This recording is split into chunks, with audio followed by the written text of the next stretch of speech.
한국 반도체요? 그거 우리 탄광에서 석탄 캐던 나라 아닙니까? 독일 BMW 본사 회의실이 싸늘하게 얼어붙었습니다. 30년 경력의 클라우스 부사장이 콧방귀 뀌던 그 얼굴이 한국 땅에서 하얗게 질렸습니다. 6천억 원짜리 초정밀 장비 앞에서 그는 숨조차 쉬지 못했습니다. 불량률 8.2%대 0.3%. 독일이 18개월 허덕일 때 삼성은 4개월. 영하 40도에서 영상 150도까지 통과율 99.97%. 숫자 하나하나가 그의 30년 자존심을 산산조각 냈습니다. 그리고 마지막 밤, 그는 떨리는 목소리로 고백했습니다. 60년 전 당신들의 아버지가 우리 탄광에서 일할 때 우리는 그들을 깔보았습니다. 그런데 오늘 그 후손들 앞에 제가 고개를 숙이고 있습니다. 1963년 캄캄한 독일 지하 1000m에서 이를 악물던 청년들. 그들이 흘린 피땀이 오늘 이 기적의 씨앗이 되었습니다. 지금부터 60년 대역전의 서막을 엽니다. 구독과 좋아요 부탁드리고 대한민국 화이팅! 이라고 댓글 남겨주세요. 2025년 11월의 어느 화요일 아침이었습니다. 독일 뮌헨 BMW 본사 7층 대회의실에는 무거운 침묵이 내려앉아 있었죠. 창밖으로 알프스의 첫눈이 내리고 있었지만 회의실 안 공기는 눈보다 차가웠습니다. 현재 전기차 생산 라인 3곳이 멈춰 있습니다. 반도체 수급이 안 되고 있어요. 보고를 올리는 실무진의 목소리가 떨리고 있었습니다. 테이블 상석에 앉은 클라우스 밀러 부사장의 미간이 점점 좁아지더군요. 클라우스는 BMW 전장부품 총괄 부사장입니다. 30년을 반도체와 씨름한 사람이에요. 독일 최고 명문 뮌헨 공대를 수석 졸업하고 보쉬와 지멘스를 거쳐 지금의 자리까지 올랐습니다. 유럽 자동차 업계에서 그의 말 한마디면 수조 원이 움직인다는 소문이 파다했죠. 그런 그가 요즘 잠을 못 이루고 있었습니다. 전기차 시대가 도래하면서 자동차의 심장이 바뀌었거든요. 예전에는 엔진이 심장이었습니다. 독일이 100년 넘게 세계 최고였던 분야죠. 그런데 이제는 반도체가 심장이에요. 전기차 한 대에 반도체가 2,000개 넘게 들어갑니다. 반도체 없으면 바퀴 하나 굴릴 수 없는 시대가 되어버렸어요. 문제는 독일이 이 분야에서 약하다는 겁니다. 보쉬 측 답변은요? 클라우스가 낮은 목소리로 물었습니다. 불량률 개선이 어렵답니다. 현재 8.2%에서 더 낮추려면 최소 2년은 걸린다고. 2년이라고요? 클라우스의 손이 테이블을 탁 내리쳤습니다. 커피잔이 덜컹거렸죠. 지금 우리 경쟁사들은 미친 듯이 전기차 찍어내고 있는데 2년을 기다리라고. 회의실이 조용해졌습니다. 누구도 입을 열지 못했어요. 그때 한 실무진이 조심스럽게 말을 꺼냈습니다. 부사장님, 한 가지 대안이 있긴 합니다. 뭔가? 한국의 삼성전자입니다. 자동차용 반도체 쪽에서 최근 급성장했다고 하더군요. 불량률이 1% 미만이라는 소문이 있습니다. 순간 클라우스의 눈썹이 치켜 올라갔습니다. 한국이라고요? 그의 입꼬리가 실룩거렸습니다. 코웃음이 나오려는 걸 간신히 참는 표정이었죠. 거기가 어디더라? 우리 탄광에서 석탄 캐던 나라 아닙니까? 회의실에 실소가 퍼졌습니다. 클라우스가 자리에서 일어나며 창가로 걸어갔어요. 알프스를 바라보는 그의 눈빛에는 100년 자동차 종주국의 자존심이 서려 있었습니다. 1963년이었나. 내 아버지가 루르탄광 감독관이었지. 그때 한국에서 광부들이 왔어요. 춥고 배고프고 아무것도 없는 나라에서 온 불쌍한 친구들. 지하 1000m에서 하루 종일 석탄 캐던 사람들이야. 그가 돌아서며 말을 이었습니다. 그런 나라가 60년 만에 반도체를 만든다? 설령 만든다 해도 우리 독일 기술을 따라오려면 한참 멀었을 거요. 하지만 부사장님, 데이터를 보시면 됐어요. 클라우스가 손을 저었습니다. 직접 가서 보면 되겠군. 두 눈으로 확인하면 되지 않겠습니까? 그의 입가에 자신만만한 미소가 번졌습니다. 마치 어른이 아이의 숙제를 검사하러 가는 것 같은 여유로움이었죠. 어차피 한번 가봐야겠다 싶었어요. 가서 현실을 보여주지. 반도체가 뭔지, 품질이 뭔지 제대로 가르쳐주고 와야겠습니다. 클라우스는 비서에게 한국행 비행기표를 예약하라고 지시했습니다. 그날 밤 집에 돌아온 그는 서재에서 오래된 앨범을 꺼냈어요. 1963년 아버지가 루르탄광에서 찍은 사진이 있었습니다. 사진 속에는 석탄 먼지를 뒤집어 쓴 동양인 청년들이 서 있었죠. 눈만 하얗게 빛나는 그들의 얼굴. 클라우스는 사진을 보며 피식 웃었습니다. 그때 그 청년들 후손이 이제 반도체를 만든다. 참 세상 많이 변했군. 그는 앨범을 덮으며 중얼거렸습니다. 뭐 가서 보면 알겠지. 어차피 기대도 안 해. 그가 알지 못했던 게 있습니다. 그 사진 속 석탄 먼지 묻은 청년들이 고국에 보낸 돈이 어디로 갔는지를요. 그 돈이 대한민국의 첫 번째 공장을 세웠고 첫 번째 반도체 연구소를 만들었다는 것을요. 그리고 60년 후 그 후손들이 세계 최고의 기술로 자신을 기다리고 있다는 사실도요. 비행기표는 예약됐습니다. 2025년 11월 셋째 주 월요일 윈헨발 인천행. 독일 자동차 업계의 거물이 한국으로 향합니다. 검증하러 간다고 믿으면서요. 하지만 그 오만한 발걸음이 무릎 꿇는 여정의 시작이 될 줄은 꿈에도 몰랐습니다. 1963년 12월 21일 김포공항. 그날따라 바람이 매서웠습니다. 회색빛 하늘 아래 낡은 공항 청사 앞에는 수백 명의 사람들이 모여 있었어요. 울음소리가 바람결에 흩어지고 있었죠. 대한민국 최초의 파독 광부 247명이 독일로 떠나는 날이었습니다. 그들의 평균 나이는 25이었어요. 대학을 나온 청년도 있었고 고등학교를 겨우 마친 시골 총각도 있었습니다. 하나같이 마른 체구에 거친 손을 가진 젊은이들이었죠. 아들아, 거기 가서 꼭 건강해야 한다. 한 어머니가 아들의 손을 놓지 못하고 있었습니다. 주름진 얼굴에 눈물이 흘러내렸어요. 엄마, 울지 마. 3년만 참으면 돼. 3년 뒤에 돈 벌어서 올게. 청년이 애써 웃어 보였습니다. 하지만 그의 눈시울도 벌겋게 젖어 있었죠. 3년. 그들에게 주어진 계약 기간이었습니다. 3년 동안 독일 탄광에서 일하면 한 달에 150마르크를 받을 수 있었어요. 당시 한국 노동자 월급의 10배가 넘는 돈이었습니다. 그 돈이면 동생 학비를 대줄 수 있었습니다. 그 돈이면 어머니 병원비를 낼 수 있었죠. 그 돈이면 무너져가는 초가집을 고칠 수 있었습니다. 비행기 탑승 시작합니다. 안내방송이 울려 퍼졌습니다. 청년들이 하나둘 줄을 서기 시작했어요. 어머니의 손을 뿌리치고 돌아서는 아들, 아내의 눈물을 닦아주는 남편, 어린 동생의 머리를 쓰다듬는 형. 아무도 웃지 않았습니다. 아무도 손 흔들지 않았어요. 그저 이를 악물고 앞만 보며 걸어갔습니다. 그들이 향하는 곳은 독일 루르 지방의 탄광이었습니다. 20시간 넘게 비행기를 타고 도착한 독일은 너무나 달랐어요. 깨끗한 도로, 높은 빌딩, 배불리 먹고 다니는 사람들. 한국에서는 상상도 못할 풍경이었죠. 하지만 그들이 일할 곳은 그 화려한 거리가 아니었습니다. 지하 1000m. 해가 들지 않는 어둠 속이었어요. 첫 출근 날 엘리베이터를 타고 내려가는데 귀가 멍해졌습니다. 기압이 달라지면서 고막이 아팠죠. 5분을 내려가도 바닥이 안 보였어요. 10분이 지나서야 철컹 소리와 함께 문이 열렸습니다. 눈앞에 펼쳐진 것은 지옥이었습니다. 시커먼 석탄가루가 공기 중에 떠다녔어요. 숨을 쉴 때마다 폐가 까맣게 물드는 느낌이었죠. 40도를 넘나드는 열기 속에서 곡괭이를 들어야 했습니다. 하루 8시간. 쉬는 시간은 겨우 30분이었어요. 쪼그려 앉아 석탄을 캐다 보면 허리가 끊어질 것 같았습니다. 손에는 물집이 잡혔다가 터지고 터진 자리에 또 물집이 잡혔어요. 굳은 살이 생길 때까지 피가 멈추지 않았죠. 독일인 감독관들은 차가웠습니다. 빨리빨리. 한국 사람들은 느려. 채찍처럼 날카로운 독일어가 등 뒤에서 날아왔어요.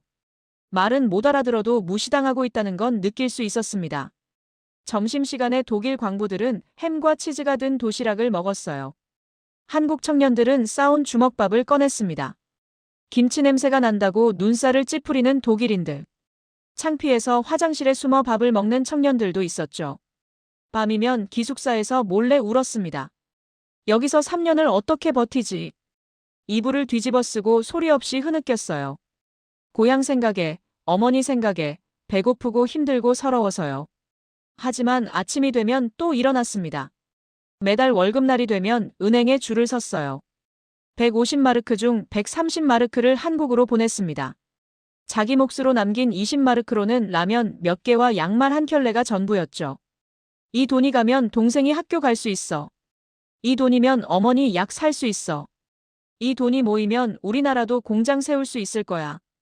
그렇게 이를 악물었습니다. 한 청년의 일기장에는 이런 글이 적혀 있었어요. 오늘도 허리가 아프다. 손가락 끝 감각이 없다. 그래도 참는다. 내가 여기서 포기하면 고향의 가족들은 굶어 죽는다. 죽어도 여기서 죽자. 그래야 내 몫의 돈이라도 고향에 간다. 그 절박함이 느껴지시나요? 1963년부터 1977년까지 독일로 간 한국인 광부는 총 7,936명이었습니다. 간호사는 1만 371명이었어요. 그들이 보낸 돈은 총 1억 달러가 넘었습니다. 당시 대한민국 전체 수출액의 2%에 해당하는 돈이었죠. 그 돈이 경부고속도로를 깔았습니다. 그 돈이 포항제철의 첫 번째 용광로에 불을 붙였어요. 그 돈이 대한민국 반도체 산업의 씨앗이 됐습니다. 캄캄한 지하 1000m에서 흘린 땀방울 하나하나가 오늘의 대한민국을 만든 겁니다. 60년 전 그 청년들은 알았을까요? 자신들이 캔 석탄이 아니라 자신들이 흘린 눈물과 땀이 진짜 보물이었다는 것을요. 그리고 60년 후 그 후손들이 세계 최고의 기술로 독일을 압도하게 될 줄 알았을까요? 2025년 11월 클라우스 부사장이 한국행 비행기에 오르고 있었습니다. 그가 밟고 있는 땅 아래 어딘가에는 60년 전 한국 청년들이 땀 흘리던 탄광이 잠들어 있었어요. 역사는 참 묘한 방식으로 되돌아옵니다. 2025년 11월 셋째 주 월요일 아침. 클라우스는 뮌헨 공항 비즈니스 라운지에서 커피를 마시고 있었습니다. 손에는 태블릿이 들려 있었죠. 삼성전자 반도체 사업부 자료를 훑어보는 중이었어요. 숫자만 번지르르 하군. 그가 콧방귀를 뀌며 화면을 넘겼습니다. 자료에는 화려한 그래프와 도표가 가득했어요. 생산량, 투자액, 기술력 지표. 어느 것 하나 빠지지 않는 수치들이었죠. 하지만 클라우스는 믿지 않았습니다. 종이 위 숫자는 누구나 예쁘게 꾸밀 수 있으니까요. 직접 봐야 알지. 비행기에 올라 자리를 잡았습니다. 퍼스트 클래스 좌석이 푹신하게 그를 감쌌어요. 샴페인 한 잔을 받아들고 창밖을 내다봤죠. 독일의 하늘이 점점 멀어져 갔습니다. 12시간의 비행 동안 클라우스는 생각에 잠겼어요. 요즘 그의 머리를 짓누르는 건 한두 가지가 아니었습니다. 전기차 시대. 말은 쉽지만 현실은 지옥이었죠. BMW는 100년 넘게 엔진으로 먹고 살았습니다. 세계 최고의 주행 성능, 귀를 사로잡는 엔진 사운드. 그게 BMW의 자존심이었어요. 그런데 전기차에는 엔진이 없습니다. 소리도 없어요. 100년 노하우가 하루아침에 쓸모 없어진 겁니다. 대신 중요해진 게 반도체였습니다. 전기차 한 대에 반도체가 2,000개 넘게 들어가요. 배터리 관리, 모터 제어, 자율주행까지 전부 반도체가 담당하죠. 반도체가 곧 자동차의 두뇌이자 심장이 된 겁니다. 문제는 독일에 이 기술이 없다는 거였어요. 클라우스는 태블릿에서 내부 보고서를 열었습니다. BMW 전장 부품 현황 보고. 자동차용 반도체 자체 생산 불가. 주력 협력사 보쉬 불량률 8.2%. 납품 대기 기간 18개월. 전기차 생산 라인 가동률 67%. 경쟁사 테슬라 가동률 94%. 숫자 하나하나가 가슴을 찔렀습니다. 한숨이 절로 나왔어요. 이러다가 중국한테도 밀리겠군. 실제로 중국 전기차 업체들이 무섭게 치고 올라오고 있었습니다. BYD, 샤오미, 화웨이까지 전기차 시장에 뛰어들었어요. 가격은 절반, 기술은 빠르게 따라오는 중이었죠. 유럽 자동차 업계에 비상등이 켜졌습니다. 벤츠는 이미 중국 업체와 손잡았어요. 폭스바겐은 자체 반도체 개발에 수조 원을 쏟아붓고 있었죠. 하지만 성과는 아직 멀었습니다. BMW만 뒤처지고 있는 느낌이었어요. 클라우스는 창밖을 바라봤습니다. 구름 위로 태양이 눈부시게 빛나고 있었죠. 하지만 그의 마음은 먹구름으로 가득했습니다. 한국이 답이 될 수 있을까? 솔직히 기대는 안 했어요. 한국이라는 나라에 대한 그의 이미지는 1963년에 멈춰 있었습니다. 가난한 나라, 우리 탄광에서 일하던 사람들의 고향. 그게 전부였죠. 물론 요즘 한국이 잘 산다는 건 알았어요. K-팝이 어쩌고 드라마가 어쩌고 하는 뉴스는 들었습니다. 손주가 BTS 노래를 틀어댈 때마다 시끄럽다고 잔소리했던 기억도 나네요. 문화는 그렇다 쳐도 기술은 다른 문제지. 클라우스가 중얼거렸습니다. 반도체는 아무나 만드는 게 아니에요. 수십 년간 쌓아온 노하우와 천문학적 투자가 필요한 분야죠. 미국의 인텔, 대만의 TSMC도 수십 년 걸렸습니다. 한국이 그걸 해냈다고? 고개가 절로 갸웃거려졌어요. 아마 과장된 거겠지. 나가서 보면 허점투성이일 거야. 내가 30년 경력인데 못 찾아낼 게 있나. 그렇게 스스로를 다독였습니다. 비행기가 한반도 상공에 진입했어요. 창밖으로 한국 땅이 보이기 시작했습니다. 구름 사이로 드러난 풍경에 클라우스의 눈이 잠시 머물렀죠. 빽빽한 도시, 반짝이는 불빛들, 거미줄처럼 뻗은 도로. 생각보다 번화했습니다. 제법 발전하긴 했군. 하지만 그게 다였어요. 큰 감흥은 없었습니다. 인천공항에 착륙했습니다. 입국 심사를 마치고 나오니 삼성전자 관계자가 피켓을 들고 서 있었어요. 클라우스 부사장님 환영합니다. 삼성전자 메모리 사업부 박정호 전무입니다. 중년의 남자가 유창한 영어로 인사했습니다. 악수를 청하는 손이 단단했어요. 눈빛에는 흔들림이 없었죠. 보통 을의 입장에 있는 사람들은 굽신거리기 마련인데 이 사람은 달랐습니다. 당당하다 못해 여유로워 보였어요. 자신감인가 허세인가. 클라우스는 속으로 코웃음 쳤습니다. 오늘 저녁은 푹 쉬시고 내일 아침 평택으로 모시겠습니다. 평택이 어디요? 저희 반도체 캠퍼스가 있는 곳입니다. 서울에서 남쪽으로 1시간 거리예요. 좋소. 기대하겠습니다. 기대한다고 말은 했지만 진심은 아니었어요. 호텔로 향하는 차 안에서 클라우스는 창밖을 멍하니 바라봤습니다. 서울의 밤거리가 화려하게 빛나고 있었죠. 고층 빌딩, 네온사인, 분주한 사람들. 그래봤자 공장은 공장이지. 내일 가서 제대로 훈계해줘야겠군. 그는 여전히 몰랐습니다. 내일 마주할 현실이 자신의 30년 자존심을 어떻게 부숴버릴지를요. 호텔 창문 너머로 멀리 남쪽 하늘이 희미하게 빛나고 있었습니다. 평택 방향이었어요. 그곳에서 수만 명의 엔지니어들이 밤을 잊은 채 일하고 있었죠. 60년 전 탄광에서 밤새 석탄을 캐던 청년들의 후손들이었습니다. 다음 날 아침 8시. 검은색 제네시스 G92 호텔 앞에 도착했습니다. 박정호 전무가 직접 운전석 옆에 앉아 있었어요. 전무급 임원이 이틀 연속 수행이라니 꽤 신경 쓰는 눈치였죠. 잘 주무셨습니까, 부사장님? 시차 때문에 좀 설쳤소. 클라우스가 무뚝뚝하게 대답했습니다. 사실 시차보다는 걱정 때문에 잠을 설친 거였지만 그런 속내를 보여줄 생각은 없었어요. 차가 고속도로에 진입했습니다. 창밖 풍경이 빠르게 스쳐 지나갔죠. 빽빽한 아파트 숲, 대형 물류 트럭들, 쉴 새 없이 움직이는 사람들. 이 나라 전체가 거대한 공장 같군. 클라우스는 속으로 생각했습니다. 1시간쯤 달렸을까요? 박정호 전무가 창밖을 가리켰어요. 저기 보이십니까? 뭐가요? 저 흰 건물들 말입니까? 지평선 끝에 뭔가 거대한 게 보였습니다. 처음엔 산인 줄 알았어요. 아니면 구름이거나. 그런데 차가 가까워질수록 그게 산도 구름도 아니라는 걸 알게 됐죠. 건물이었습니다. 하얗고 거대한 구조물들이 끝없이 늘어서 있었어요. 지평선을 가득 채우고도 남을 만큼 거대했습니다. 저게 전부 공장입니까? 클라우스의 목소리가 살짝 갈라졌어요. 네. 평택 캠퍼스입니다. 현재 P1부터 P4 라인까지 가동 중이고 P5와 P6을 증설하고 있습니다. 건물이 몇 개요? 메인팬만 4개, 지원시설까지 합치면 20개가 넘습니다. 클라우스는 입을 다물지 못했습니다. 그가 15년 넘게 전 세계 공장을 다녀봤지만 이런 규모는 처음이었어요.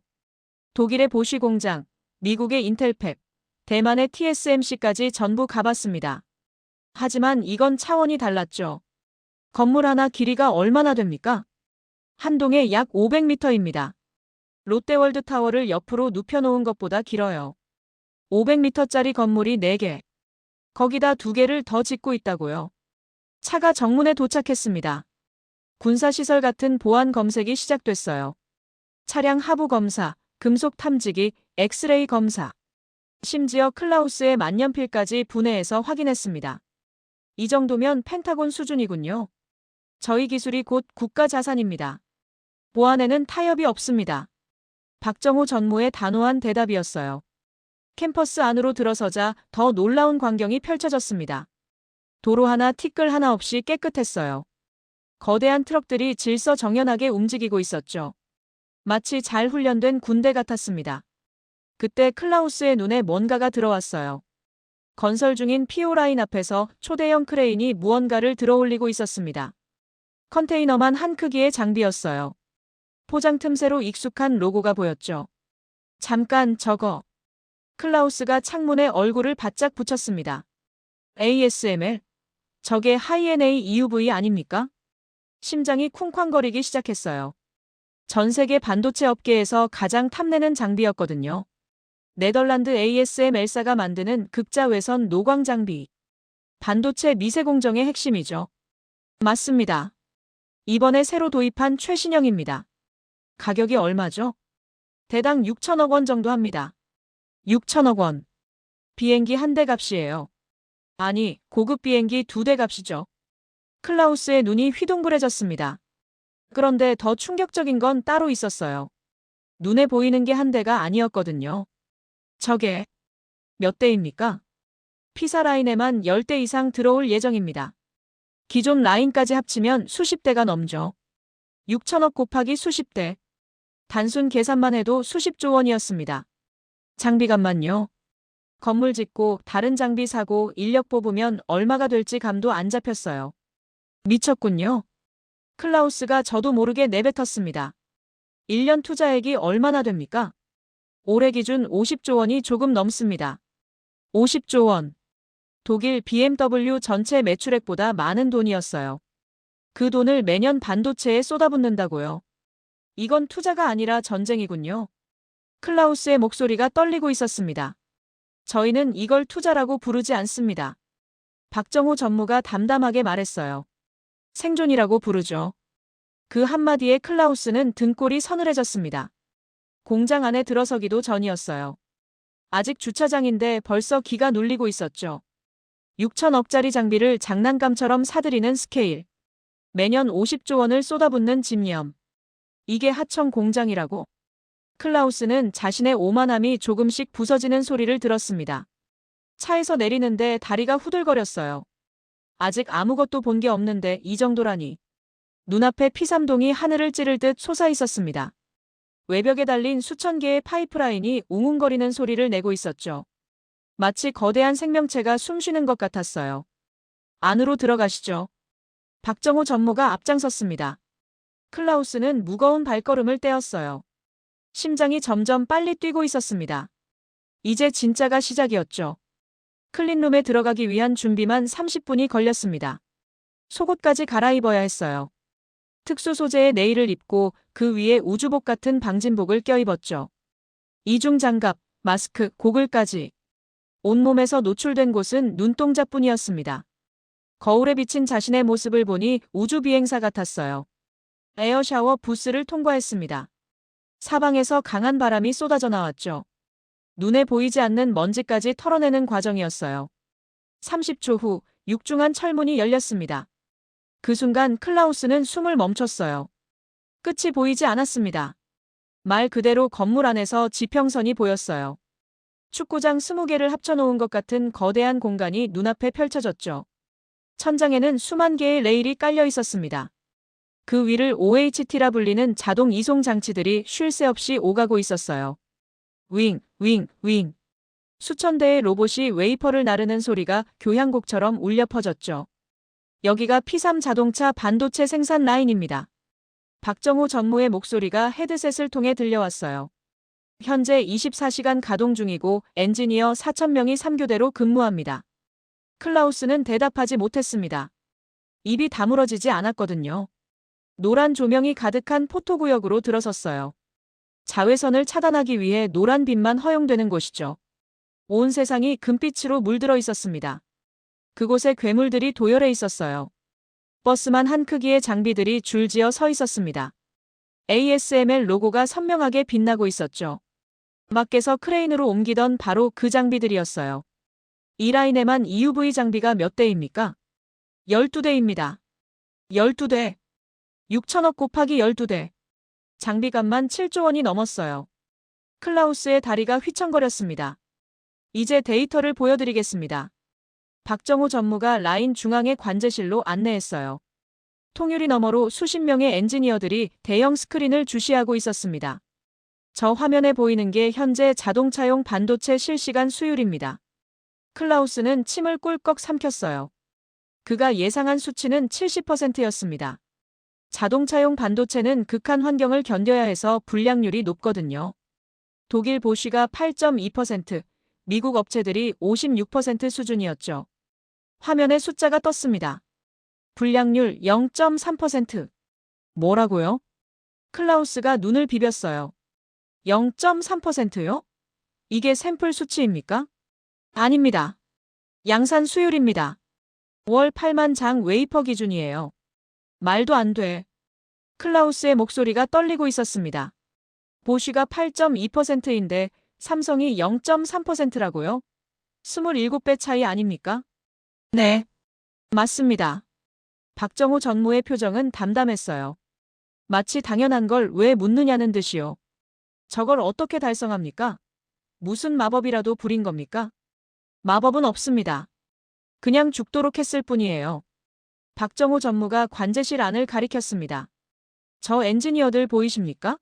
지난 3년간 저 친구들이 집에 못 가고 이 바닥에서 쪽잠 자며 공정을 잡았습니다. 새벽 3시에 문제 생기면 3시 10분에 회의 시작해요. 명절도 없고 주말도 없었죠. 클라우스는 할 말을 잃었습니다. 자, 이제 극한 테스트 결과를 보여드리죠. 화면이 바뀌었어요. 자동차용 반도체는 일반 반도체와 다릅니다. 영하 40도 시베리아부터 영상 150도 사막까지 견뎌야 하거든요. 진동, 충격, 습기까지 버텨야 하죠. 극한 환경 테스트 결과. 온도 범위 마이너스 40시 150시. 진동 테스트 1만 회. 습도 테스트 85% 환경 1000시간. 통과율 99.97%. 99.97%라고요? 클라우스의 손바닥에 식은땀이 배어났습니다. 1만 개 만들면 3개만 탈락이라는 뜻입니까? 네. 그것도 아주 미세한 오차예요. 독일 보쉬의 통과율은 91%였습니다. 1만 개 중 900개가 탈락이죠. 삼성과는 비교가 안 됐어요. 그리고 납품 기간입니다. 화면에 새로운 수치가 떴어요. 납품 대기 기간.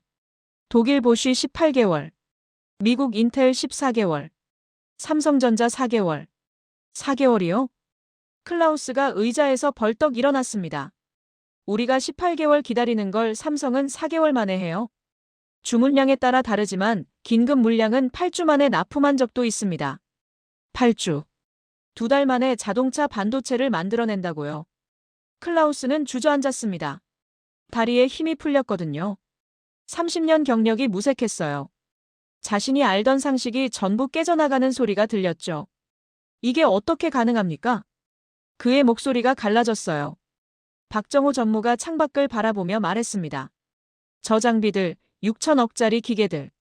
중요하죠. 하지만 진짜 비밀은 저게 아닙니다. 그럼 뭡니까? 사람이에요. 박정호 전무가 클라우스를 똑바로 바라봤습니다. 저 기계를 99.97%까지 끌어올린 건 사람입니다. 잠 안 자고 밥 굶어가며 0.01% 개선하려고 미쳐 돌아간 사람들이요. 독일은 기계를 사면 끝이라고 생각하시죠? 우리는 기계를 산 다음부터가 시작입니다. 클라우스는 아무 말도 못했습니다. 그의 30년 자존심이 산산조각 나고 있었어요. 오후 일정은 연구소 방문이었습니다.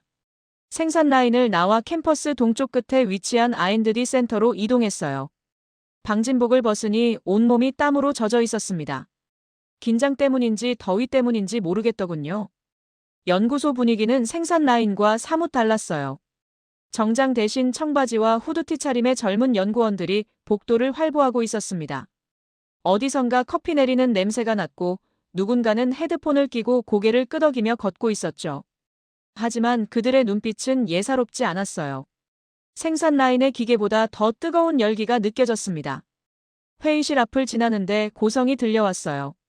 그 방식은 이미 테슬라가 2년 전에 접었다니까요. 그러니까 우리는 다른 방식으로 가자는 거잖아요. 왜 자꾸 똑같은 길로 가려고 해요? 다른 방식? 그게 되면 내가 성을 갈지. 박정호 전무가 웃으며 말했습니다. 싸우는 거 아닙니다. 기술 토론 중이에요. 매일 저렇습니까? 네. 조용한 날이 없어요. 조용하면 오히려 걱정되죠. 아이디어가 안 나온다는 뜻이니까요. 연구소 깊숙한 곳에 위치한 AI 모빌리티 랩으로 들어섰습니다. 그곳에서 한 여성 연구원이 모니터 앞에 앉아 있었어요. 30 초반으로 보였습니다. 눈 밑에 다크서클이 짙게 내려앉아 있었지만 눈빛만큼은 형형하게 빛나고 있었죠. 김서연 책임, 손님 왔네. 박정호 전무가 부르자 그녀가 자리에서 일어났습니다. 안녕하세요. AI 반도체 설계팀 김서연입니다. 악수를 청하는 손이 작았어요. 하지만 그 작은 손이 만들어내는 게 뭔지 알게 된 후 클라우스는 경외심마저 느끼게 됩니다. 지금 어떤 연구를 하고 계신가요? 클라우스가 물었어요. 김서연 책임이 모니터를 가리켰습니다. 복잡한 회로도와 시뮬레이션 영상이 떠 있었죠. 자율주행용 AI 반도체입니다. 전기차의 두뇌 역할을 하는 칩이에요. 자율주행이요? 네. 요즘 전기차는 그냥 달리는 게 아니거든요. 스스로 판단하고 결정해야 해요. 앞에 사람이 뛰어들면 0.01초 안에 브레이크를 밟아야 하고 차선을 바꿀지 말지도 실시간으로 계산해야 하죠. 화면에 자율주행 시뮬레이션 영상이 떴습니다. 이 칩 하나가 1초에 200조 번 연산합니다. 200조요? 클라우스가 되물었어요. 네. 사람 뇌보다 빠른 속도예요. 그래야 실시간으로 도로 상황을 분석하고 대응할 수 있거든요. 김서연 책임이 다른 화면을 띄웠습니다. 그리고 이건 전력 효율 데이터예요. AI 반도체 전력 효율 비교. 미국 N사 칩 350W. 삼성 차세대 칩 180W. 절반 수준이네요. 네. 전기차에서 전력은 곧 주행거리예요. 반도체가 전기 적게 먹으면 그만큼 더 멀리 갈 수 있죠. 저희 칩 달면 주행거리가 15% 늘어납니다. 클라우스는 할 말을 잃었습니다. 독일에서는 아직 논문으로만 존재하는 기술이었어요. 그걸 이 젊은 연구원이 실제로 구현해내고 있었죠. 실례지만 연세가 어떻게 되십니까? 32이요. 32. 클라우스가 32이었을 때는 겨우 석사 학위를 받았을 때였습니다. 그런데 이 사람은 이미 세계 최고 수준의 기술을 만들어내고 있었어요. 문득 궁금해졌습니다.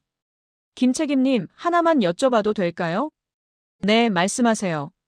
왜 이렇게까지 열심히 합니까? 눈 밑 다크서클 보니까 며칠째 못 주무신 것 같은데. 대체 뭐가 당신을 이렇게 달리게 만드는 겁니까? 김서연 책임이 잠시 생각에 잠겼어요. 일단 재밌어서요. 재밌다고요? 네. 이 칩 하나가 사람 목숨을 살릴 수 있거든요. 0.01초 빨라지면 사고가 안 나요.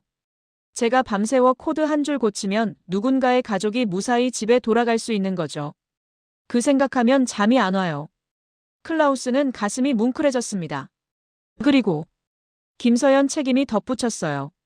저희 할아버지가 파독 광부 출신이세요. 네. 1960년대에 독일 탄광에서 일하셨대요. 지하 1000m에서 석탄 캐시면서 언젠간 우리나라도 잘 살게 될 거다 그 생각으로 버티셨다고 하시더라고요. 클라우스의 심장이 덜컥 내려앉았습니다. 할아버지가 탄광에서 캐신 건 석탄이 아니었어요. 희망을 캐신 거였죠. 그 희망이 아버지 세대한테 가서 공장이 됐고 제 세대한테 와서 반도체가 됐어요. 김서연 책임이 웃었습니다. 피곤해 보이지만 맑은 웃음이었어요. 그러니까 저도 열심히 해야죠. 할아버지가 지하 1000m에서 버티셨는데 저는 에어컨 나오는 연구실에서 일하잖아요. 이 정도 못하면 손주 자격이 없죠. 클라우스는 아무 말도 못했습니다. 눈시울이 뜨거워지는 걸 느꼈어요. 60년 전 캄캄한 탄광에서 석탄을 캐던 청년의 손녀가 지금 세계 최고의 반도체를 만들고 있었습니다. 그 연결고리가 너무나 선명하게 보였죠. 감사합니다. 많이 배우고 갑니다. 클라우스가 고개를 숙였어요. 진심이었습니다. 모든 일정이 끝난 건 저녁 7시가 넘어서였습니다. 박정호 전무가 조심스럽게 제안했어요. 부사장님, 식사 한 끼 대접해도 될까요? 한국 음식 괜찮으시다면요. 클라우스는 고개를 끄덕였습니다. 솔직히 입맛은 없었어요. 온종일 받은 충격이 아직 소화가 안 됐거든요. 하지만 거절할 수가 없었죠. 캠퍼스 인근의 한정식 집으로 향했습니다. 조용한 개인실에 자리를 잡았어요. 창밖으로 평택 캠퍼스의 야경이 보였습니다. 밤 8시가 넘었는데도 건물마다 불이 환하게 켜져 있었죠. 저 불빛 안 꺼집니까? 네. 24시간 가동이에요. 반도체는 기계를 멈추면 안 됩니다. 한번 멈추면 다시 안정화하는데 며칠이 걸려요. 클라우스는 묵묵히 불빛을 바라봤습니다. 저 하나하나가 누군가의 밤샘이구나. 김서연 책임 같은 젊은이들이 저 안에서 지금도 땀 흘리고 있구나. 음식이 나왔어요. 갈비찜, 불고기, 된장찌개. 처음 보는 반찬들도 많았습니다. 클라우스는 어색하게 젓가락을 들었어요. 맛있습니다. 다행이네요. 입에 맞으셔서. 한동안 말없이 식사를 했습니다. 박정호 전무가 먼저 입을 열었어요. 부사장님, 오늘 둘러보시니 어떠셨습니까? 클라우스는 젓가락을 내려놓았습니다. 한참을 망설이다가 입을 열었어요. 솔직히 말해도 되겠습니까? 물론이죠. 저는 오늘 완전히 박살이 났습니다. 박정호 전무가 눈을 크게 떴어요. 30년 동안 이 업계에서 일했습니다. 제가 최고인 줄 알았어요. 독일 기술이 세계 1등인 줄 알았고 다른 나라들은 그저 따라오는 것뿐이라고 생각했죠. 클라우스의 목소리가 갈라졌습니다. 오만했습니다. 특히 한국에 대해서요. 그가 잠시 말을 멈췄어요. 창밖의 불빛을 바라보다가 다시 입을 열었습니다. 전무님, 저희 아버지 이야기를 해도 되겠습니까? 네, 말씀하세요. 아버지는 1960년대에 루루 탄광 감독관이었습니다. 박정호 전무의 표정이 미묘하게 변했어요. 그때 한국에서 광부들이 왔죠. 파독 광부라고 불렀던 사람들. 아버지가 그 사람들을 관리했습니다. 클라우스의 눈가가 붉어지고 있었어요. 아버지는 그 사람들을 함부로 대했습니다. 침묵이 흘렀습니다. 가난한 나라에서 온 불쌍한 것들. 독일어도 못하고 기술도 없는 노동자들. 그렇게 깔봤어요. 힘든 일은 전부 한국 사람들한테 시켰고 뭔가 잘못되면 한국 사람 탓을 했죠. 클라우스의 손이 떨리고 있었습니다. 저도 그랬습니다. 아버지한테 배운 대로요. 한국은 그저 가난한 나라, 우리 밑에서 일하던 사람들의 고향. 평생 그렇게 생각하고 살았어요. 그가 고개를 들어 박정호 전무를 바라봤습니다. 눈에 눈물이 고여 있었어요. 그런데 오늘 제가 뭘 봤는지 아십니까? 박정호 전무는 말없이 듣고 있었습니다. 6천억짜리 장비를 장난감처럼 다루는 사람들을 봤습니다. 불량률 0.3%라는 기적을 만들어낸 사람들을 봤어요. 그리고 연구소에서 만난 김서연이라는 젊은 연구원. 클라우스의 목소리가 떨렸습니다. 그 사람 할아버지가 파독 광부 출신이라고 하더군요. 60년 전에 우리 탄광에서 석탄 캐던 분의 손녀가 지금 세계 최고의 반도체를 만들고 있었습니다. 눈물이 볼을 타고 흘러내렸어요. 부끄러웠습니다. 뼈저리게 부끄러웠어요. 클라우스가 자리에서 일어났습니다. 그리고 박정호 전무를 향해 깊이 허리를 숙였어요. 60년 전 당신들의 아버지가 우리 탄광에서 일할 때 우리는 그들을 깔보았습니다. 무시했습니다. 인간 이하로 취급했어요. 허리를 숙인 채 말을 이었습니다.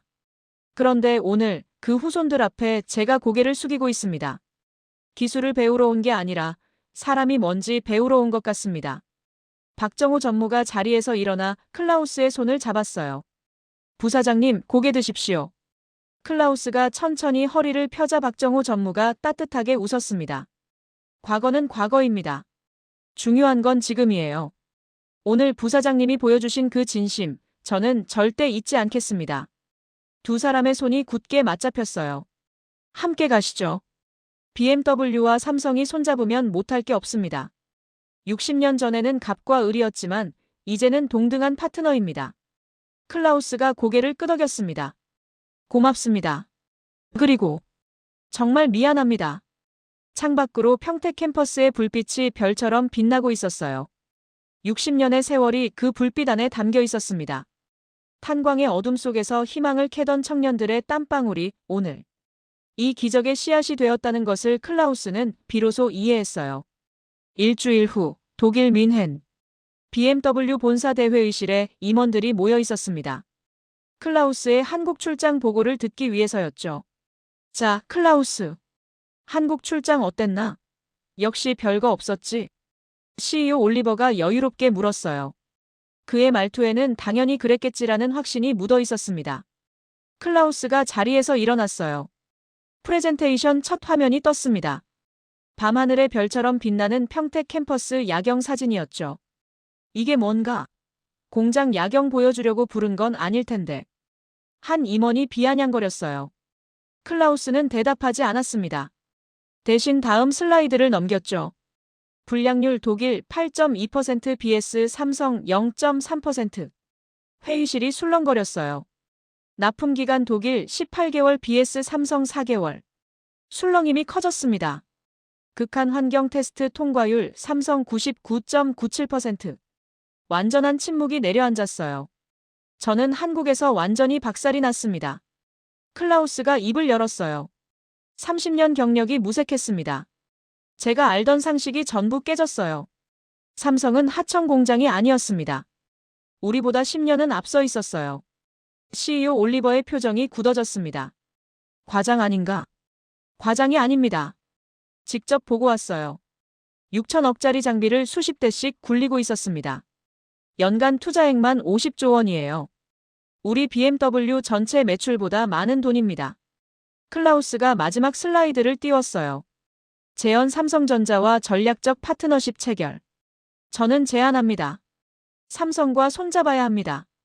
을로서가 아니라 동등한 파트너로서요. 그래야 우리가 살아남습니다. 긴 논의 끝에 이사회는 클라우스의 제안을 받아들였습니다. 2026년 봄. 평택 캠퍼스에 BMW 엔지니어 50명이 도착했어요. 빼우러 온 겁니다. 60년 전과는 완전히 반대의 상황이었죠. 클라우스도 함께 왔습니다. 연구소에서 다시 김서연 책임을 만났어요. 또 오셨네요, 부사장님. 이번엔 학생으로 왔습니다. 잘 가르쳐 주십시오. 김서연 책임이 환하게 웃었어요. 할아버지한테 말씀드렸거든요.